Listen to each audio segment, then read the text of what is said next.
the facts and the details. I really thank you. I thank you from the depths of my heart for taking on this task. I cannot begin to tell you how pained I feel listening to all of this.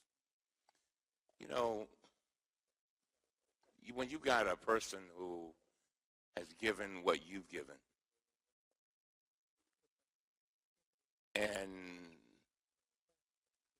have been brought into difficult circumstances. And I don't know how old you are, but, you know, at my age, I begin to think about my own mortality and think about my reputation. First of all, I want to thank you for being who you are. I want to thank you for giving a damn and caring about our country. Some of the statements that have been made here today make it look like, you know, you're just coming up here trying to fool people, when under Republican and Democratic administrations, you have been highly regarded. I've said it before and I'll say it again. We're better than that. We are a better country than that. And we are a better committee than that. You know, when I reviewed the IRS employees' interviews, you know what they said? It was very interesting. They said something similar to what you said. They said they were constantly asked about their party affiliation and that kind of thing. Some of them were Republicans. Some were Democrats. One even described himself as a very conservative Republican. But you know what they said? They said they left their party hats at the door. You know why? Because they wanted to make sure when they went in there and did their job that they did it in a way that was fair to all Americans.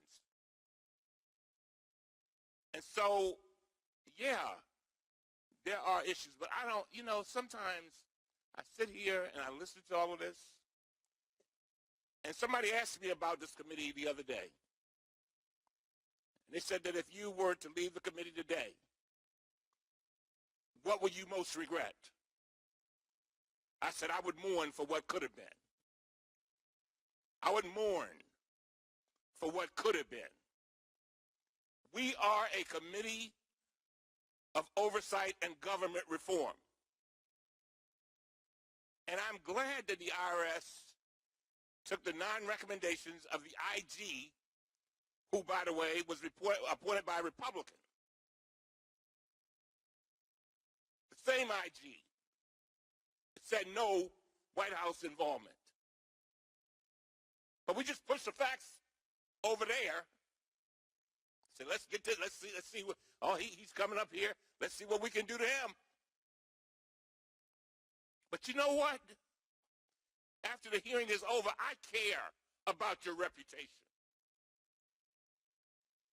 I care about what people think of you.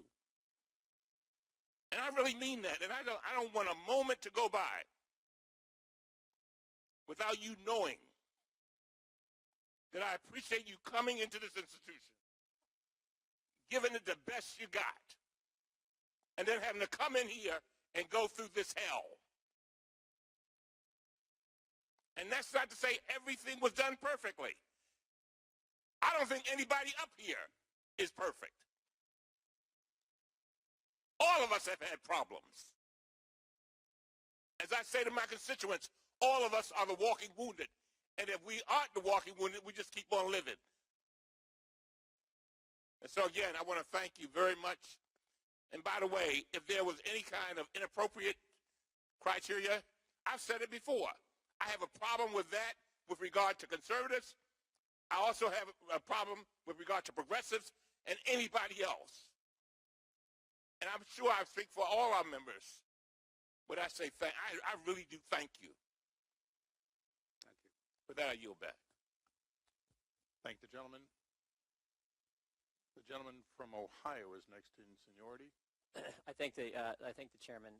Look, I agree with the ranking member. We're all imperfect. We all are in need of God's grace, and we do appreciate the public servants who work hard every day on behalf of the American people.